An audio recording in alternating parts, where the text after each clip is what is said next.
Hello everyone, it's Bethany.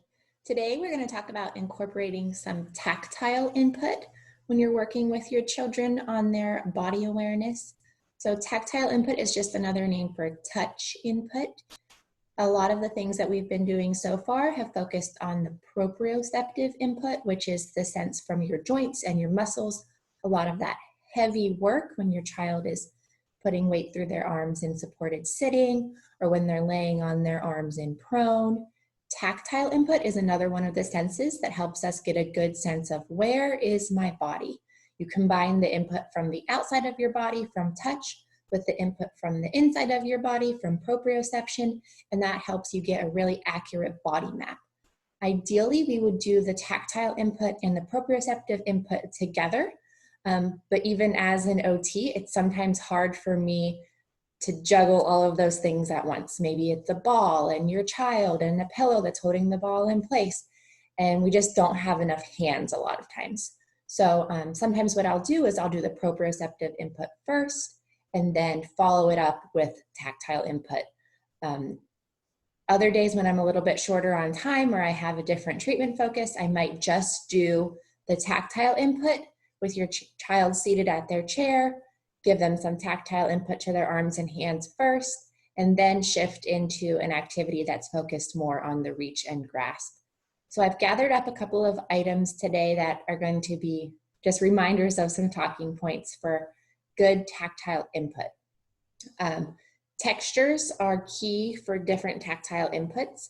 I've got this ball that's got a little bit of a spike to it. I also like this ball because it is squishy. So think about your positioning for your child when you're giving them tactile input. A great position is a nice relaxed position with them laying on the floor on a soft surface. A lot of times I'll give a little bit more deep pressure with the tactile input.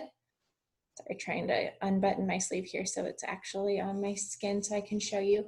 But with your child's arm resting, you can kind of push down a little bit harder with an item that has some give.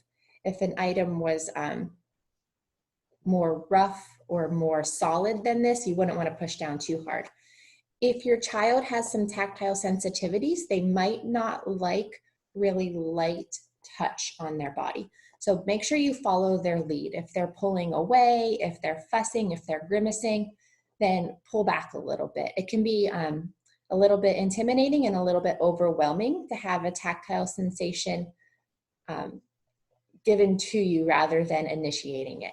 So if your child is able, let me see if I can shift my camera here. So if your child sits with their arms on the tray in front of them, try to put the tactile input in a place where they can control if they engage with it or not. So if I put it over here and you know that your child's capable of moving their arms side to side, then they can control when their arm hits the ball.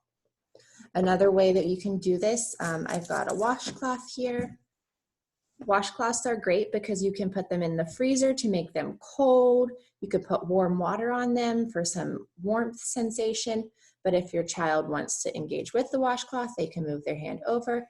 If they're not enjoying it, they can take their hand away. So it's better if your child is able to move their own arm or hand to engage with the tactile input, but it is also fine. A lot of times I do activities where I'm providing the tactile input, just really watching for signs. Is the child enjoying it? Should I pull back a little bit?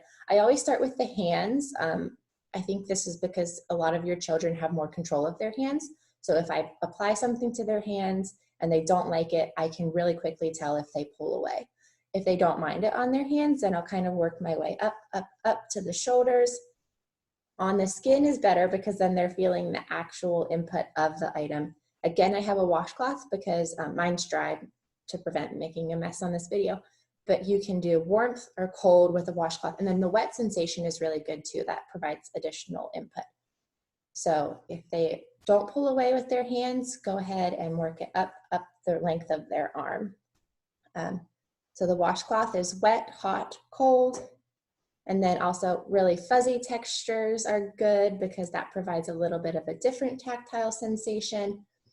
And then the last thing is vibration. This is a vibrating bug toy that I have. I'm not going to turn it on because it also plays a very loud song, which is a good reminder for the more sensations we're incorporating into an activity, the better sense of their body and the world the child will get.